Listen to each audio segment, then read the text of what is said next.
Late one night, my wife entered our bedroom and asked, "Want to play Santa Claus?" A surprising request considering she's not into role play.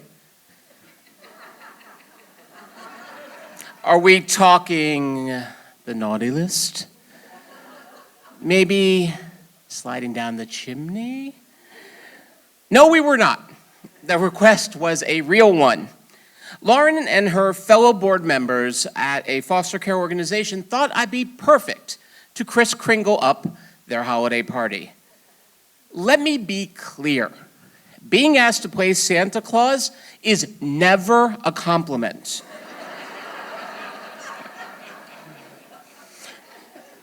Before you say, well, it must be because of this, well, back then my facial hair was more dock worker than mad Bolshevik. Or maybe it's because you're jolly. Well, all right, listen.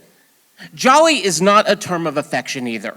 Besides rancher, what is the next most common word after jolly? Next most common word after jolly, which is one of Santa's many nicknames. Jolly Fat Man.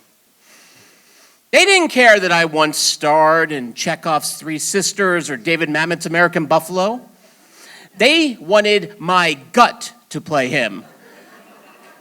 And the rest of me just happened to be attached. Making matters worse, the trauma of my previous dress-up experience. Decades ago, my then girlfriend, now wife, hopefully still, was babysitting her 3-year-old half-sister. She was in a bit of a mood, so I dove right on the phone to save the day. "Hi, Hannah, it's me, Elmo, your little red friend." Elmo? Well, we went and talked, and apparently she raved about her phone conversation with Elmo. So much so that soon my father-in-law asked me, so, I hear you're gonna play Elmo at Hannah's birthday party. I didn't hear that. Are you asking me to? Well, if you want to. Clearly I wasn't gonna win this.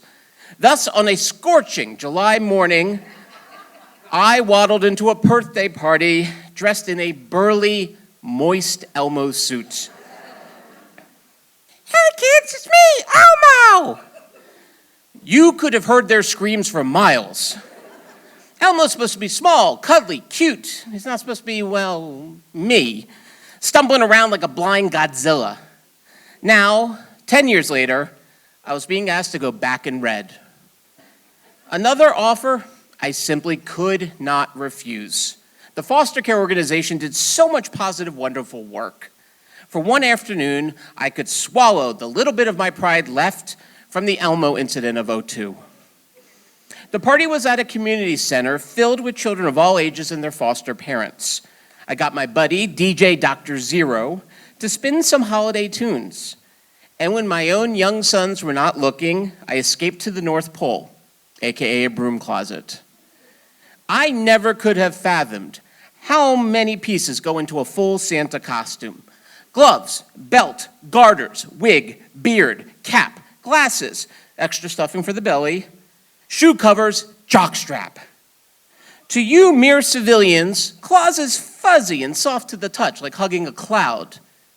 But for me, I might as well have been running around the Mojave Desert wearing garbage bags. I pray for whatever unfortunate soul had to wear that costume after me. Finally, the DJ fired up a techno-y version of Here Comes Santa Claus, and with all the swagger and grace of a portly town drunk, I arrived. The kids were, honestly, I don't know. Between the wig and the hat, the steamed up glasses, the sweat, the vision, well, they were not at full capacity.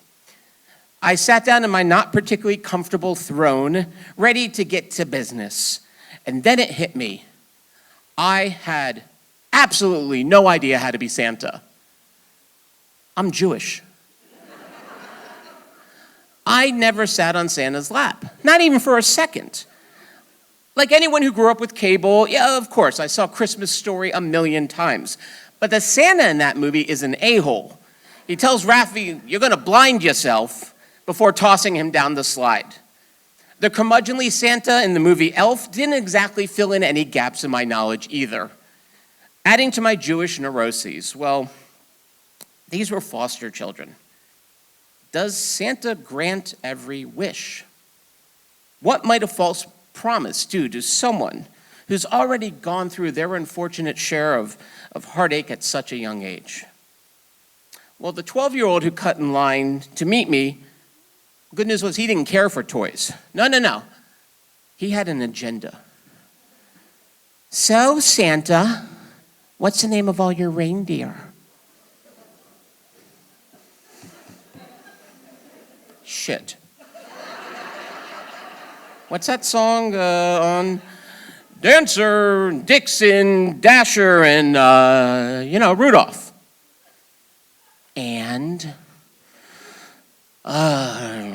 Merle, Menachem, Hanson, and Biff. Biff? That's not their names. Well, most of the ones you know retired. I think he bought it. Fortunate for me, the Inquisitions stopped with that one youngling. The rest of the kids were much kinder to this Santa that smelled of Starbucks and desperation.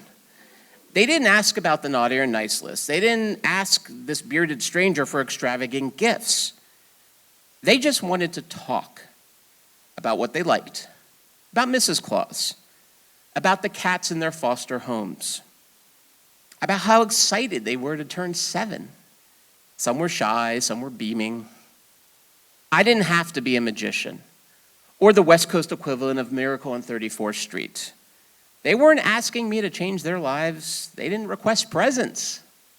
I just had to be truly present for these precious few moments with each child. I guess a Jewish non-union Santa can learn a thing or two from even the littlest of elves. I hope my own children take a lesson from this story, specifically because they're here tonight somewhere. And 8 days of Hanukkah can be murder on a checking account. You will get socks tonight, by the way. 1 year later, I volunteered to be the Claus. And this time I knew Dasher and Dancer, Prancer and Vixen, Comet and Cupid, Donner and Blitzen, and I recalled the most famous reindeer of all, Biff.